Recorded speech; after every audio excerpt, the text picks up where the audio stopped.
Cooper Talk. Welcome to Cooper Talk. I'm your host, Steve Cooper, and remember, I'm only as hip as my guest. I gotta tell you, people, we have an awesome guest today. You know, he has a new album coming out November 10th, and he has this single that came out, and the video has a QR code which can make you enter a contest, which is amazing. And you know him from the band JACKYL, but he's an entrepreneur with his spirits, with a new project called Mixer, with his TV work. And my guest is James Dupree. How you doing, Jesse? Good to talk to you, man. You just made me tired mentioning all that. That sounds like a lot of work. Yes, you must work your ass off, dude. I'm going to tell you, everyone has an idea of what a rock star's life is like, but they don't see what goes behind the scenes, and you take it the umpteenth. I mean, it's really amazing. How do you get the energy? Well, yeah, I surround myself with a good team, and they've surgically had it can't be done, taken out of their vocabulary, and it doesn't matter what gets put in front of them. They figure out a way to go and make things happen. They seriously will not accept a no, and if they hear a no, they turn it into a yes. And that's the successful way to get out there, surround yourself with great people, and try to deliver a great product, whether it's a bottle of whiskey or whether it's a song or whatever the case may be. And the Full Throttle Saloon up in Sturgis, South Dakota, we have people come up there and have the time of their life, and they'll travel 1,700 miles from anywhere to get there, and they stay with us at the Full Throttle Saloon in the Pappy Hoyle Campground, PAPPYHOEL Campground.com if you want to go check it out. It's 600 acres of off the hook.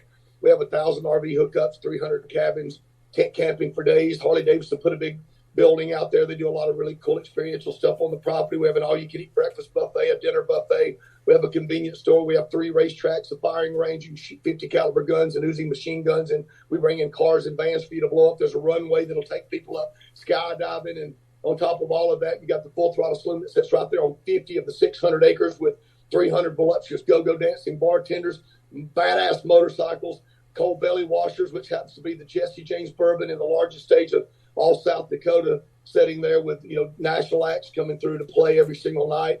And it's just seriously, it's the last fantasy island for adults left in America. Dude, you said I'm tired just hearing you spiel that off. That was good, man. You had that shit down. You rapid fired that. Well, I mean, it's just the way. It's just a reality. That's what's out there, and you're right, nestled in the middle of the Black Hills of South Dakota, which should be a mandatory trip that all those goobers in Washington D.C. should have to be made. Matter of fact, everybody in New York and L.A. should have to be made to go see it because it'll really center you really, really quick.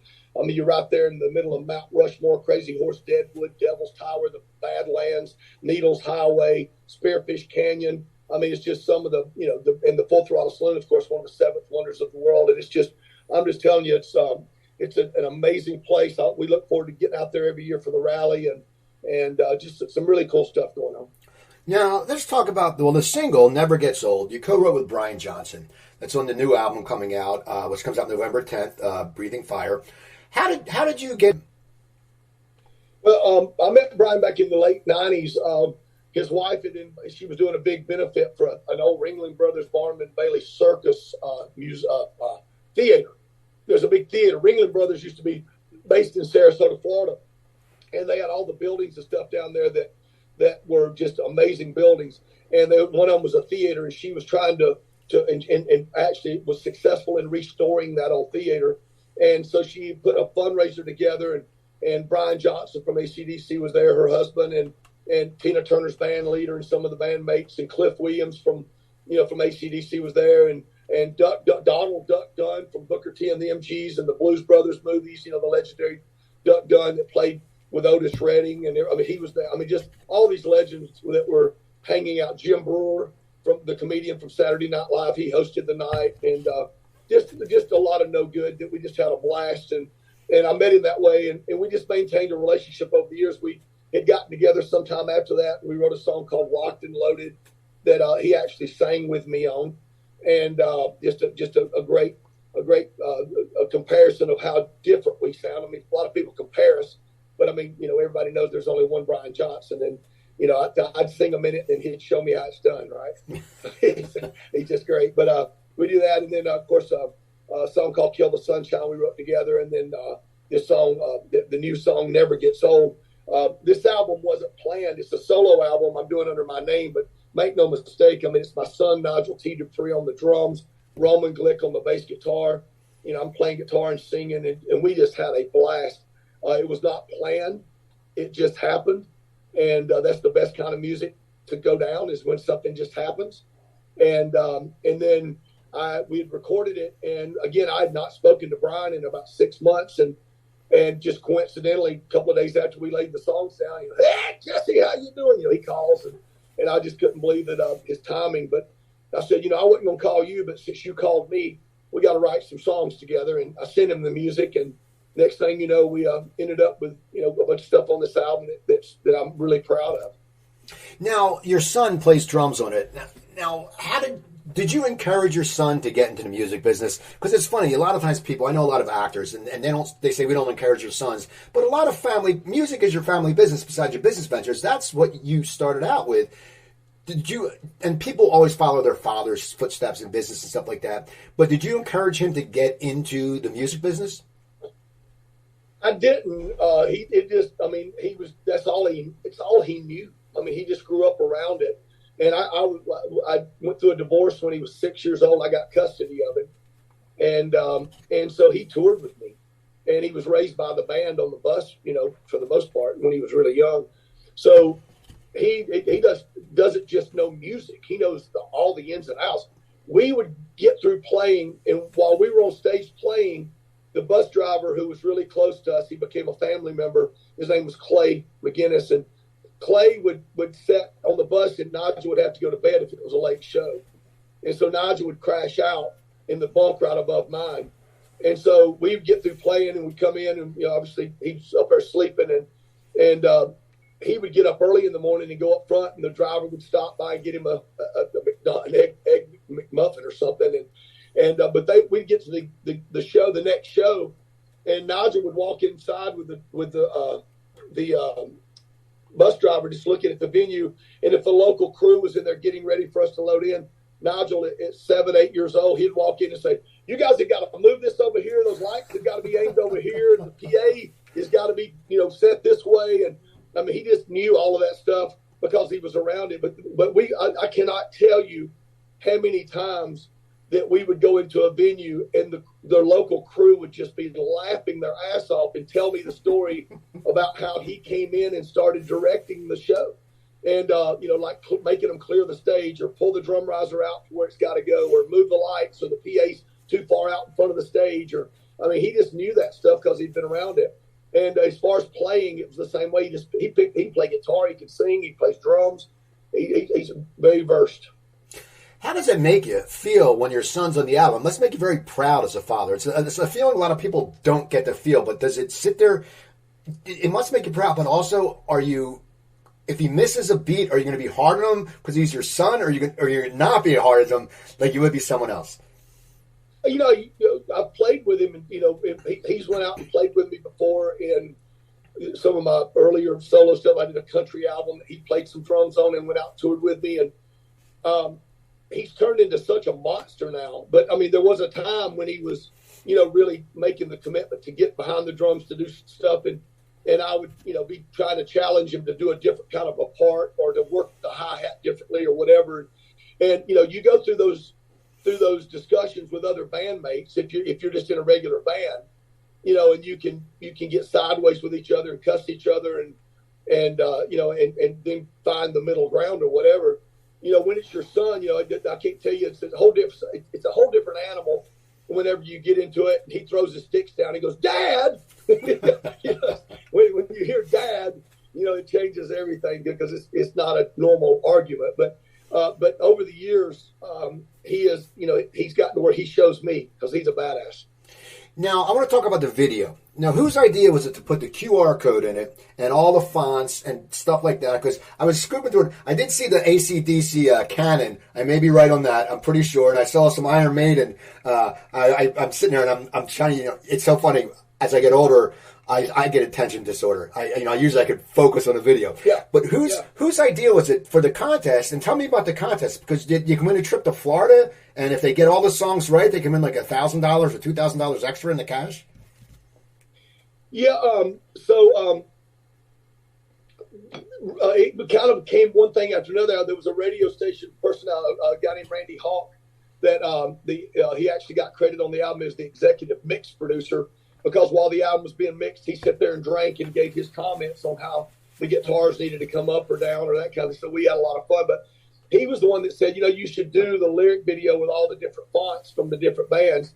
And I thought, okay, that's a great idea. And then it turned into, well, that could be a contest to see who could name them all. And then that turned into, let's put a QR code on there and let people hit the QR code to win a chance to win something, that kind of thing. And it just snowballed. And the response for the video has been great. Been a lot of people trying to name all 35 bands. Whether you name the 35 bands correctly or whether you name them at all, it doesn't matter. You can hit the QR code and still be registered to win a trip to Florida right after the first of the year. And so, go on YouTube, Jesse James Dupree on YouTube, and look up the song Never Gets Old. And you can hit the QR code, register for the trip to Florida. And if you want to try to win an extra bonus $1,000, you can try to name all the bands correctly that's listed in the video, represented in the video. Now, you've had a long career in music. What got you into music? I think you're a year older than me, and I've heard your music maybe described as Southern rock. It's metal. We grew up at a time where Southern rock was king. And Molly Hatchet, Leonard, all those great bands. What got you into music? When did you first pick up the guitar? I mean, when did you get interested in playing music, and who was your influences? My first influence was whenever my dad lost his job back in the early 70s, and he sold everything we had, including my bicycle, and we moved to Gadsden, Alabama, and he bought a little cafe. And we lived in a mobile home trailer in the back parking lot of that cafe. And there was a jukebox in there, and the guy would come and change the records out, and there were all these cool old 45s. So at that time, at a young age, just turning to be a teenager, I was getting exposed to everything from Deep Purple and Grand Funk to James Brown and Wilson Pickett. And there was, my favorite was a guy named Joe Tex. And Joe Tex, to this day, still never has. He has the best raspy voice of anybody. And I mean, he to me is the king. I got you. Thought you got away, and now did you? He's got just that great voice. And I used to mimic him, but I didn't ever think that I'd be singing in a rock. I just wasn't thinking about it.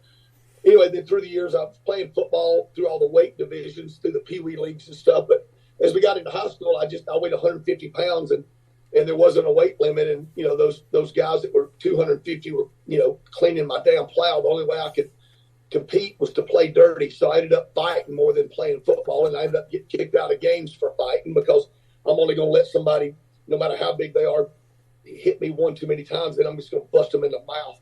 And so I got too much of that going on. It's no wonder I didn't get killed, because like I said, I had a 6'4", 280-pound attitude, and a 150-pound frame.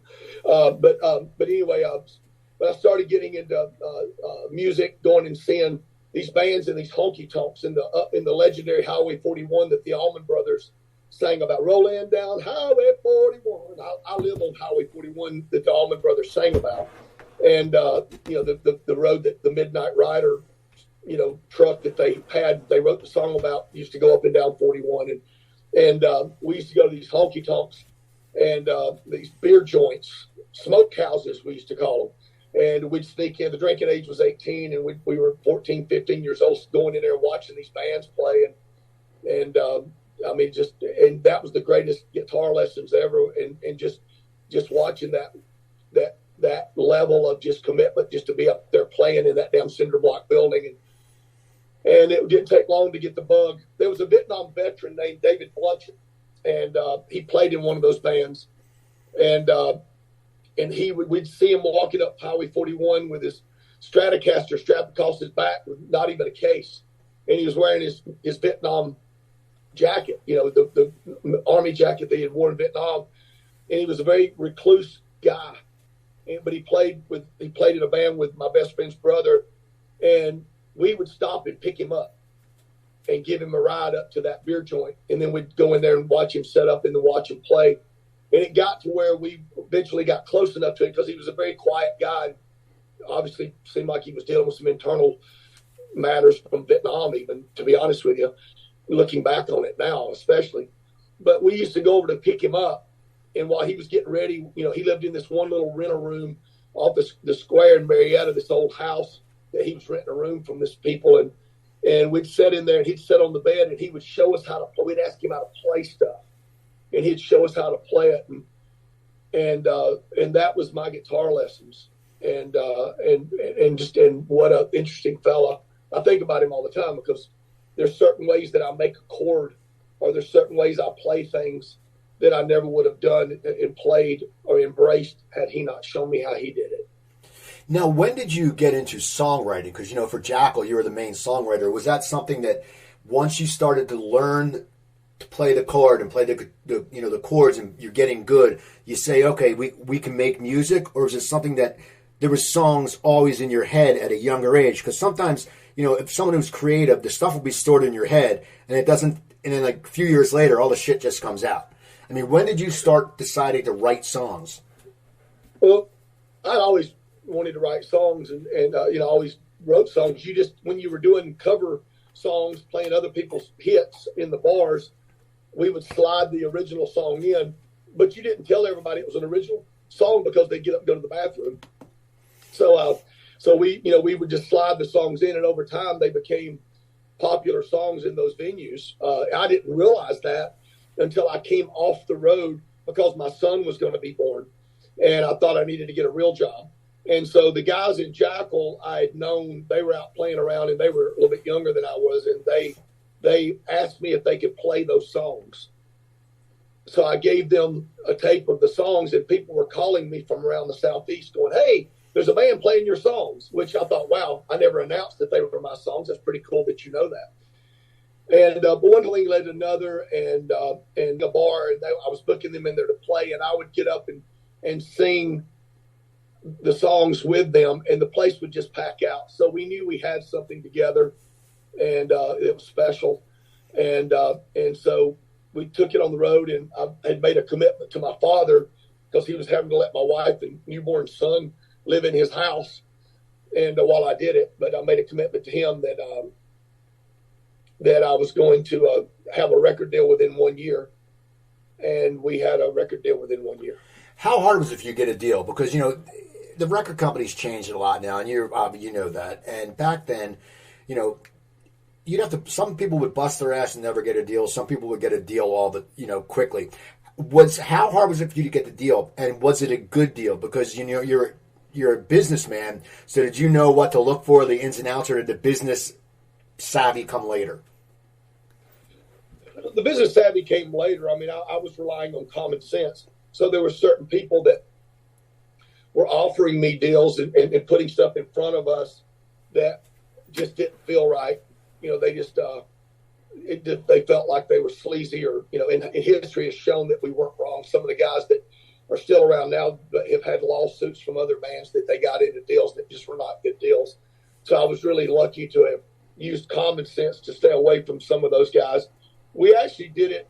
We actually were successful because we made a commitment that we wanted to be signed by John David Kalodner, who had signed bands that we grew up loving. So Foreigner and Aerosmith and Sammy Hagar and, just Whitesnake and just all of Cher's post Sonny Bono albums. And he's just a legendary guy. He was working with John Lennon the night he got shot. He was the A&R guy there. And so we knew we wanted to be signed by him. So we had every major label calling us, wanting to sign us. And I would tell them, hey, if John Kalodner doesn't sign us, I'll call you back. I mean, so it wasn't a matter if we were going to get signed. It's by God who was going to, we wanted to know who we were going to sign us. And when you're packing places out and you can't keep T-shirts in stock, it takes, you'd have to be a damn idiot at a record company to not realize that the band was doing something. That's not just us. I mean, that's any, I was lucky enough to work with the guys in Blackberry Smoke, before anybody had really had a chance to see what they were about. And, I carried them in, recorded and produced their first album, and carried them out on the road with JACKYL and nurtured their relationships. And I'm so proud of what they've been able to go and do. But I mean, you don't have to be a record, you have to be a genius to realize these guys are packing out houses and they're selling a ton of T-shirts. And, so for us, that was what we had. Of course, there's a lot of people that get signed based on talent and integrity. I've never let that get in my way, the lack of having it. I just, I'll leave it to Bono or Springsteen to have the integrity write a song that can cure cancer. I just want to stimulate your glands and get you so worked up you can't stand it till you jump in the back seat and knock out the old dirty. So the first album does well. What is that like? What is that feeling when you sit there and your album is selling and you actually see a physical album? Because once again, we come to the generation where albums, I remember riding my bike to get albums, and you pick it up and you look at it and you go, oh my God, the lyrics are inside. But as an artist, what is that like when you see that actual album? It was obviously a very romantic period that you're speaking of when the record companies used to control the monopoly on delivering a quality product to the consumer. In other words, it took the record company to put up $500,000 for you to have a producer in a recording studio at $1,000 a day to record, because you couldn't do it at home. And then they had to manufacture at least 30,000 records to put it out across the country to get you started. And then they had to have a promotion team and a tour support and the video, or even before videos, just a radio promotion, whatever. And, you had to have the cocaine that you traded, the program director at the radio station, give him the cocaine so he would play your song. And that's probably the only thing in the music business that hadn't changed. But, that was a romantic period of the music business. And that's when rock stars were rock stars. But, the internet changed it all. And now record companies don't exist anymore. There's entertainment companies that can wrap around a bigger beast and try to corner as much as they can. But that model that you're referring to, but as far as how was it, it was a great time. To get your first album, whether it was a vinyl record and CDs and all that stuff, it was great. I still get excited when I see a new T-shirt we have coming out. I just posted a bundle, a exclusive limited vinyl bundle on the JamesDupree.com for the vinyl record and CD and different bundles you can get with a limited vinyl for the new solo album that's coming out in November. And the response has just been incredible. So it's great to see people wanting that physical delivery, and vinyls have made such a great comeback just for all the right reasons. So it's really nice to think that somebody would put the needle on and listen to the full album front to back. Now, how did the chainsaw come involved in your act? Because everyone knows the chainsaw. When you mention JACKYL, they know the chainsaw. How did that come about? I know you've probably been asked this question 1,000 times, but how did the chainsaw come into your act?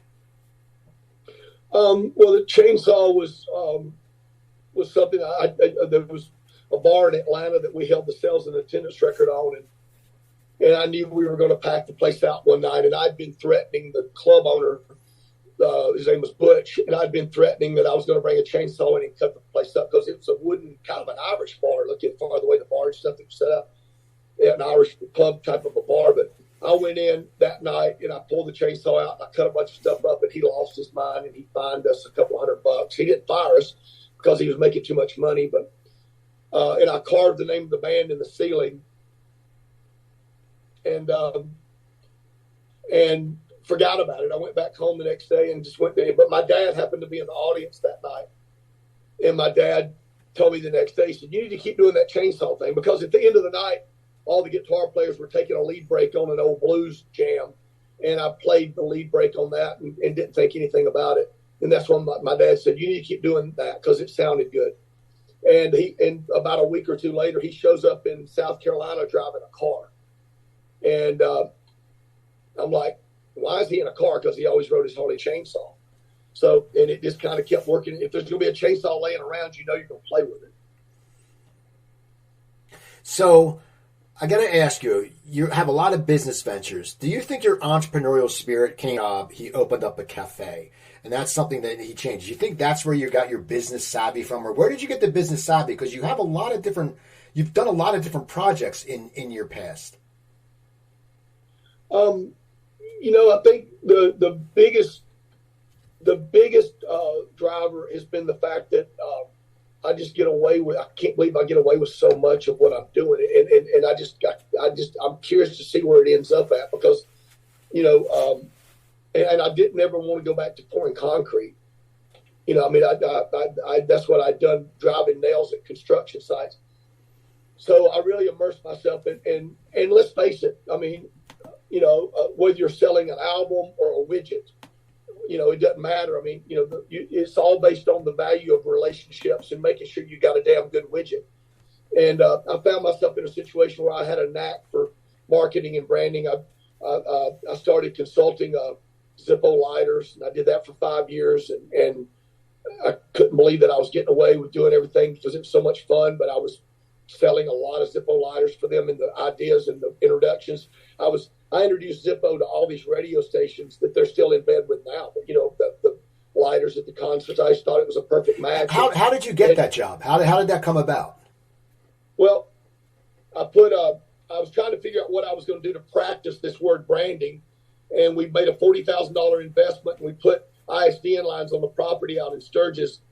And then I went to Zippo and I said, I want you to make me a dozen branded radio station lighters for every station that I deliver to come and broadcast from Sturgis. So I went and got 8 stations the first year. And every station got a dozen branded Zippo lighters for the radio station's logo on it. And we used those, they gave those away. And those people that won the lighter qualified to win a trip. And so I built that whole Sturgis broadcast and Zippo got a lot of movement out of that. So I went to Zippo headquarters in Bradford, Pennsylvania the next year, and I sat down with them and I went, hey, I don't know what you're used to, but this is what I do. And, I reinvent the English language when I opened my southern mouth. I got long hair. I play a chainsaw on stage, but this is what I can do for you.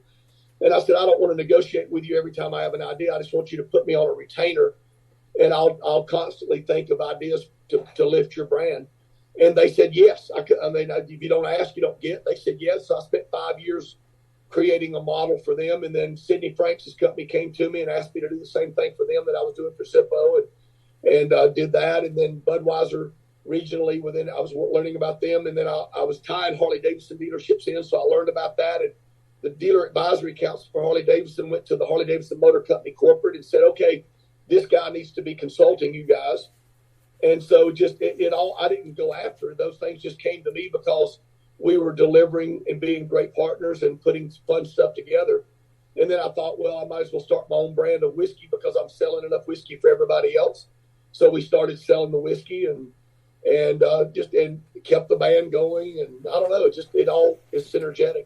How does one start a whiskey company? Do you sit there, do you bring in, I guess, mixologists or people who make whiskey? How does it start? And by the way, I live in New Jersey and we can't get it here. So you better tell your distributors to get that shit up to Jersey. Well, you could probably special order it up there. New Jersey is a tougher place to get the liquor into, but and we're in some surrounding states. We're in like 23 states right now with the Jesse James bourbon, the honey bourbon, the spice bourbon, the single barrel, the Devil's Devil cinnamon whiskey. But I was looking to get into the spirits world. I was consulting, like I say, Sidney Franks. I had some distributor friends. I told him I was looking at getting into that world of liquor, and he goes, well, I know a guy that's sitting on $5 million worth of bourbon, and he's looking for a brand. So it was just a day that the sun was shining on my ass, and I was able to get it going.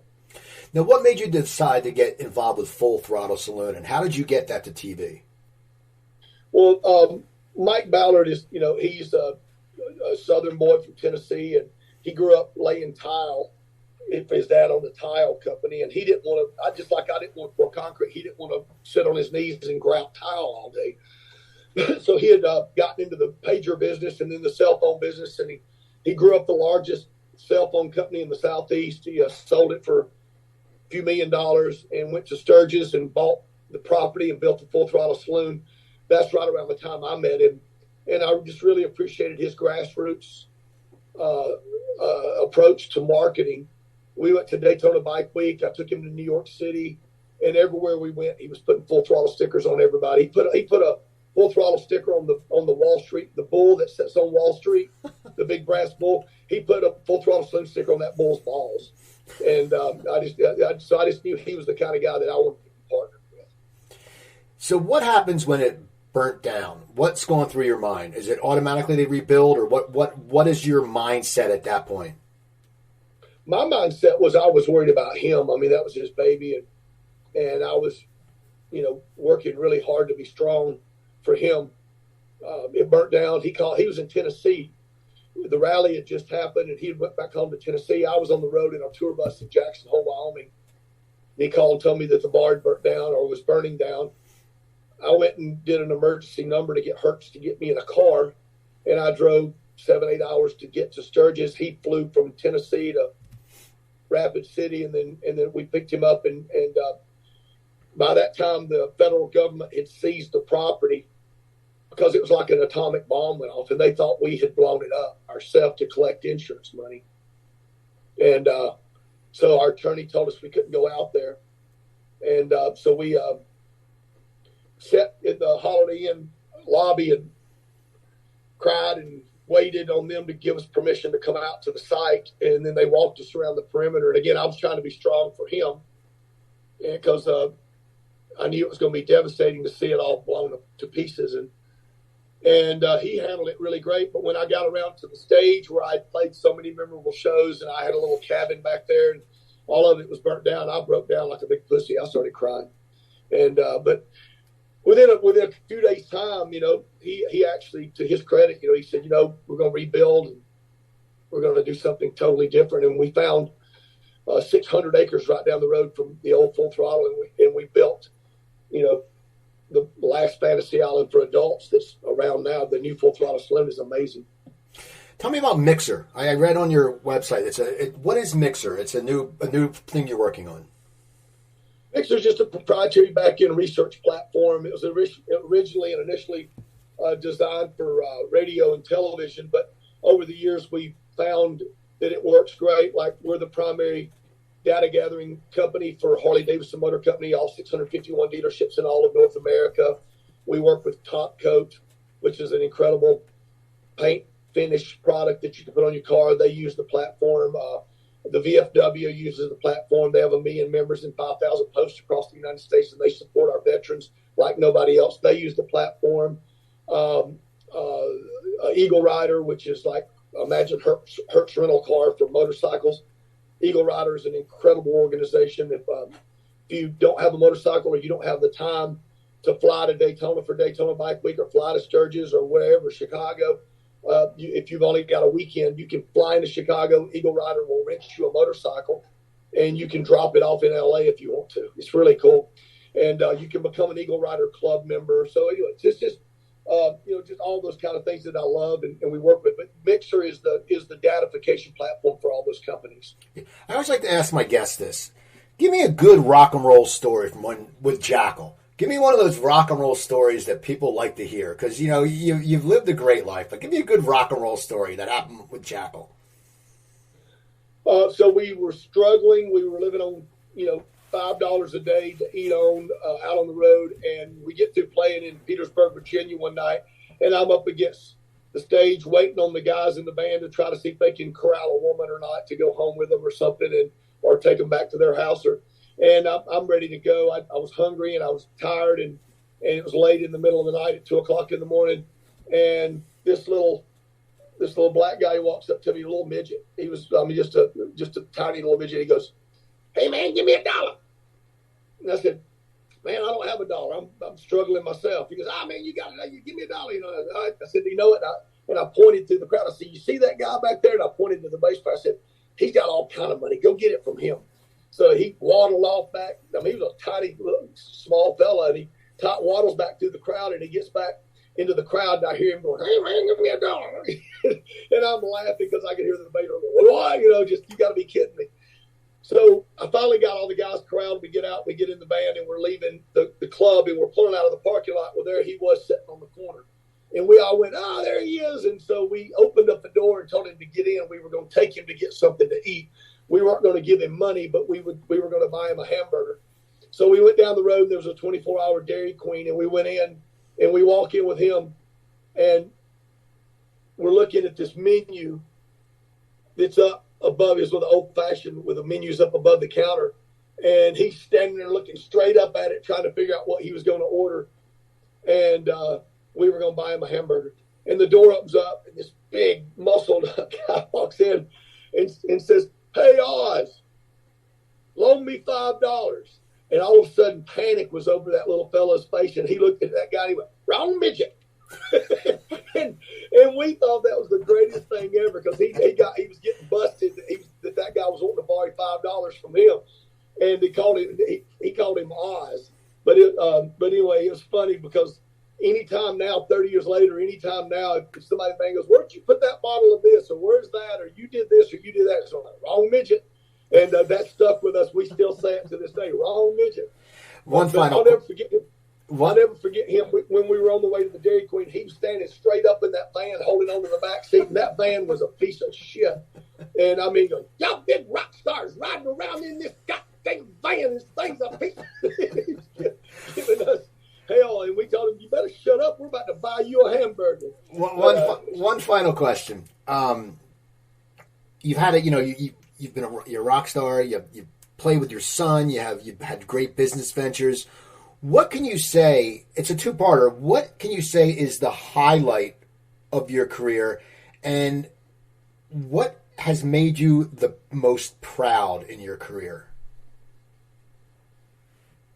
The highlight of my career was happened at the Throttle Saloon. We did a tribute to Wounded Warrior named Todd Love, and you can go on YouTube and just search Todd Love, Love, and Full Throttle Saloon, and you'll see a tribute that we did. It was part of the TV show, but you can see it. And he had actually, his dad and I went to high school together, and he actually graduated from the same high school that his dad and I went to. And he was blown up in Afghanistan. He lost both of his legs and one of his arms. And we went. The band went. And JACKYL went and visited with at Walter Reed. Went and visited the soldiers and met with him. And he had always wanted to come to Sturgis with his dad. And we were able to get Walter Reed to let him out long enough to come to visit the Full Throttle during the rally. And we ran a big video clip up on the wall that showed everybody about this guy's story. Little did they know that the switch flipped, and all of a sudden it went to a live feed of he and I up in a helicopter. And we landed in the back of the throttle and took him out on stage. That's probably one of the biggest highlights of being able to do something like that. Was just really good. You can search it again. Just search Todd Love, Full Throttle Saloon. It's just an amazing night. And that was it. And then what was the other question? What's made you the most proud of your career, of what you've done? Just being able to do stuff like that, and having people come up and tell you what songs mean to them. You write a song, I know what it means to me, but for somebody to come up and,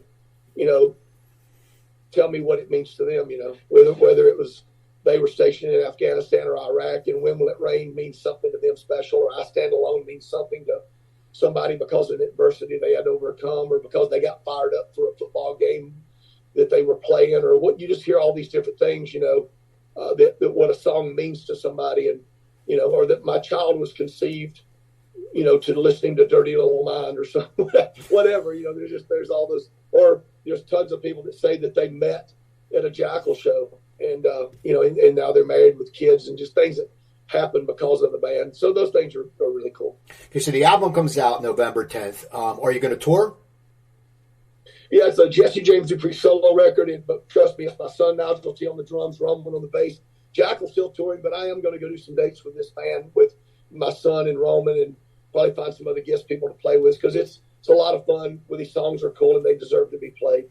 But you can find the record, pre-order it now on all the formats and platforms, and you can pre-order the vinyl record and the bundle and the CD and such at JesseJamesDupree.com. And the single is out now. It's called Never Gets Old. Co-wrote it with Brian Johnson from AC/DC. I'm proud of it. And go check the video out and try to win you a trip to Florida. Hit that QR code and name those 35 bands and get you a $1,000 bonus check. So people, go check it out and go to his website's great. I mean, it breaks down everything. You can find Mixer, his campground, he talked about everything. So go to JesseJamesDupree, DUPREE.com. Go to my website, CooperTalk.net. You can find over 970 episodes. You can email me at Cooper@CooperTalk.net. Twitter X, whatever it is. I'm at Cooper Talk. Instagram at Cooper Talk 1. Remember, I'm Steve Cooper. I'm only as hip as my guests. Don't forget, drink your water, eat your vegetables, take your vitamins, and I'll talk to you next time. Thank